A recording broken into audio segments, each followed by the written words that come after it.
ایک عورت جس کے 3 بچے، 2 بیٹیاں، جس میں سب سے بڑی بیٹی 16-17 سال کی تھی اور ایک بیٹا تھا اس کا، اپنے شوہر سے اس کی کچھ جھگڑے بڑھ گئے جس کی بنیاد پر اس نے طلاق لے لی۔ ہوا کیا، دوسرے شخص سے شادی کی، وہ شخص انتقال کر گیا، اس کی موت ہو گئی۔ اس کے بعد اس نے کچھ عرصے میں ایک تیسرے شخص سے شادی کی، اس شخص سے بھی زیادہ عرصے اس کی شادی نہیں چل سکی اور اس نے اپنے شوہر سے بولا میں تم سے طلاق چاہتی ہوں۔ اس شخص نے اس کو طلاق دے دی۔ اس وقت اس کو پتہ نہیں تھا کہ میں پریگننٹ ہوں، اور اس طلاق کے کچھ عرصے بعد اس عورت کی اپنے تیسرے شوہر سے بھی ایک بیٹی ہوئی۔ اس کے تیسرے شوہر نے کیا کیا کہ طلاق کے کچھ عرصے بعد اسی عورت کی سب سے بڑی بیٹی جو 17-18 سال کی تھی اس سے نکاح کر لیا۔ دوست ہیں وکیل، ان کے پاس یہ معاملہ آیا کراچی کے کورٹ میں، پچھلے مہینے کا ہی کیس ہے۔ انہوں نے بتایا کہ بھائی جب یہ معاملہ آیا تو ہم نے بولا یہ تو بڑا گڑبڑ ہو گیا، کیونکہ اس شخص نے جب تیسری شادی کی تھی تو تینوں بچوں کی گارڈین شپ میں باپ کے طور پہ اپنا نام لکھوا دیا۔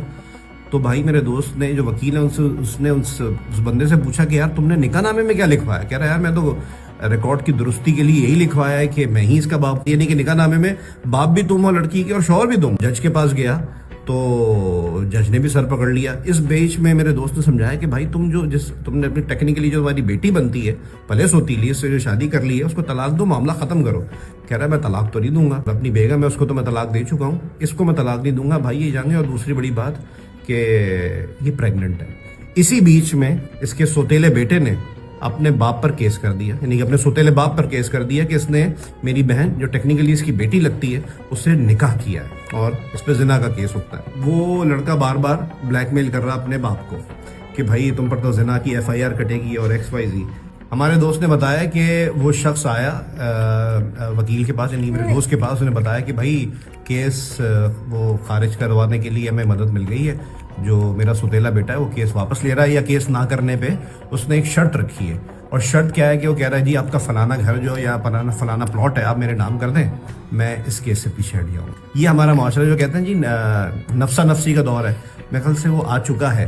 اب آپ یہ دیکھیں اس 16-17 سال کی بچی کی جو بچی پیدا ہوئی، اس بچی کا مستقبل کیا ہوگا، اس کا باپ کون ہوگا؟ وہ بھائی جو بڑا غیرت مند بن رہا تھا وہ ایک پلاٹ اور ایک گھر پر اپنی بہن کی عزت جو اس کی نظر میں زنا تھا اس کیس سے دستبردار ہو گیا۔ میں کہوں گا اس چھوٹی بچی نے اپنے سوتیلے باپ سے شادی کیوں کی؟